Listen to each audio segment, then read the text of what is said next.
السلام علیکم عزیز طلباء اور طالبات، امید کرتی ہوں کہ آپ سب اپنے اپنے گھروں میں خیر و عافیت سے ہوں گے۔ پیارے بچوں، آف لائن سیشن میں آپ کا پھر سے خیر مقدم۔ تو میں آج جماعت 7ویں ہے، میں آپ کو اردو پڑھاؤں گی اور ہمارا موضوع ہے برزخانہ کی تاریخی اہمیت۔ پیارے بچوں، ہم نے اس کے پہلا دور اور دوسرا دور میں پڑھا، کیونکہ امید ہے مجھے کہ آپ نے اچھی طرح سے وہ سمجھ لیا ہوگا۔ دوسرے دور میں ہم نے یہ پڑھا تھا بچوں، میں آپ کو ریپیٹ کرتی ہوں کل کا، کہ برزخانہ کا دوسرا دور جب آیا اس وقت یہ مٹی کے جھونپڑوں میں رہتے تھے۔ تب تک مٹی کے اور کچی اینٹوں کا استعمال بھی کرتے تھے، کچی اینٹیں بنائی گئی، اس کے گھر بنائے جاتے تھے، مٹی کے گھر تھے، اور لکڑی کا استعمال بھی تعمیری کاری میں ہوتا تھا۔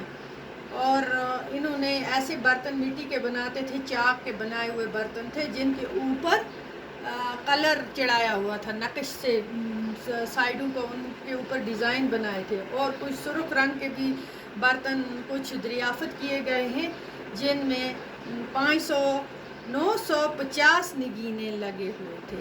تو اس دور میں یہ ان کی ہنرمندی کا پتہ چلتا تھا کہ یہ لوگ بہت کچھ جانتے ہیں۔ بعض برتنوں پر تو روغن بھی چڑھا ہوا تھا، اس سے اندازہ ہوتا تھا کہ یہ لوگ یا تو یہ برتن چین سے آئے ہیں یا تو یہاں دیکھ کر ان کو بنایا گیا ہے۔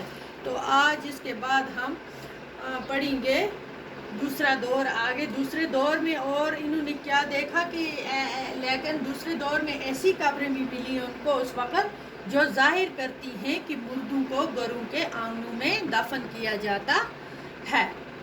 اس وقت قبروں میں سے جو ہڈیوں کے ڈھانچے پنجرے ملے ان کو، ان میں سے 4 سجدے کی صورت میں دفن کیے گئے تھے۔ بعض قبریں ایسی بھی ملی جن سے جانوروں کے پنجرے ملے۔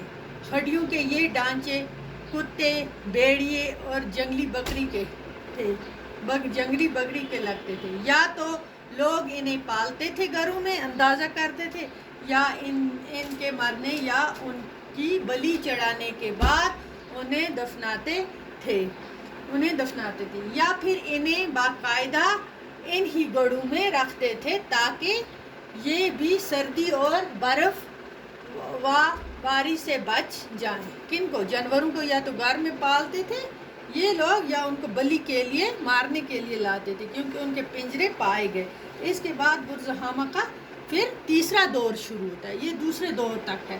تو اس کا ہم نے تیسرا دور آگے پڑھیں گے انشاءاللہ کل۔ تو آج ہم نے دوسرے دور کا پڑھا کہ اس میں اور کیا چیزیں ملی ان کو، کس سے اندازہ لگایا کہ کیا کرتے تھے۔